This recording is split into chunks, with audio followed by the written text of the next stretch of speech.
Hi friends, welcome back to our channel. జీవితంలో కోరికలు లేనంత వరకే ప్రశాంతత.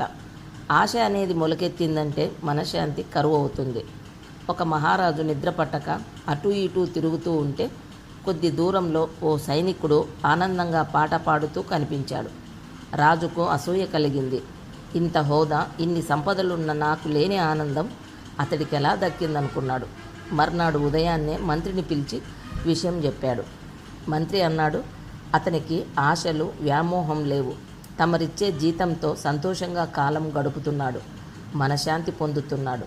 కానీ మహారాజా, ప్రశాంతత పాదరసం లాంటిదే, ఎప్పుడైనా జారిపోవచ్చు. ఆ సంగతి మీరు ప్రత్యక్షంగా చూడండి అన్నాడు. వెంటనే మంత్రి 99 బంగారు నాణాలను సైనికుడి ఇంటి వద్ద అరుగు మీద పెట్టించాడు. బయటకు వచ్చిన సైనికుడు నమ్మలేనట్లు చూశాడు.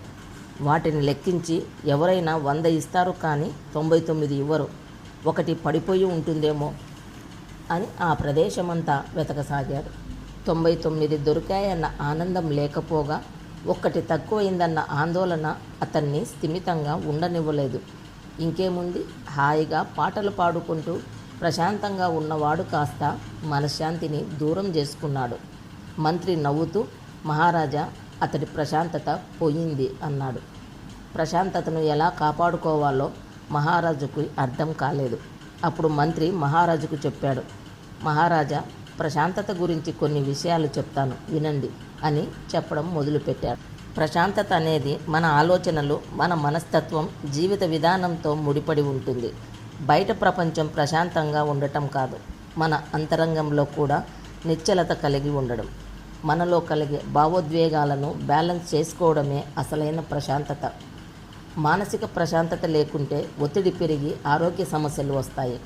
ఎక్కువ కోరికలు, అసహనం, కోపం, అసూయ, ద్వేషం, భయాలు, అనుమానాలు, శారీరక మానసిక ఒత్తిడి, చెడు వ్యసనాలు, ఇవన్నీ మనిషి ప్రశాంతతను కోల్పోయే పరిస్థితులు. వీటన్నిటినీ దూరం చేసుకుంటేనే నిజమైన ప్రశాంతత దొరుకుతుంది. ప్రశాంతంగా ఉండే మనిషి మంచి నిర్ణయాలు తీసుకోగలుగుతాడు. ధ్యానం, యోగా, నడక మనసుకు ప్రశాంతతని ఇచ్చే శక్తివంతమైన మార్గాలు. శరీరానికి సరైన నిద్ర, మంచి ఆహారపు అలవాట్లు ఉండటం చాలా ముఖ్యం. అనవసరంగా వాదించడం, ఎక్కువగా మాట్లాడడం, అనవసరమైన ఆలోచనలు ఎక్కువ చేయడం మంచిది కాదు. మాటలు తక్కువ, మంచి ఆలోచనలు చేయడం వల్ల ప్రశాంతంగా ఉంటాము. ప్రకృతిలో కొద్దిసేపు గడపడం వల్ల ప్రకృతి మనసుని ప్రశాంతంగా ఉంచుతుంది. రాత్రి నిద్రకు ముందు మంచి పుస్తకం చదవడం లేదా ధ్యానం చేయడం వల్ల మనసు ప్రశాంతంగా ఉంటుంది. ఉదయాన్నే 10 నిమిషాలు నిశ్శబ్దంగా కూర్చోవడం వల్ల మనసు ప్రశాంతంగా ఉంటుంది.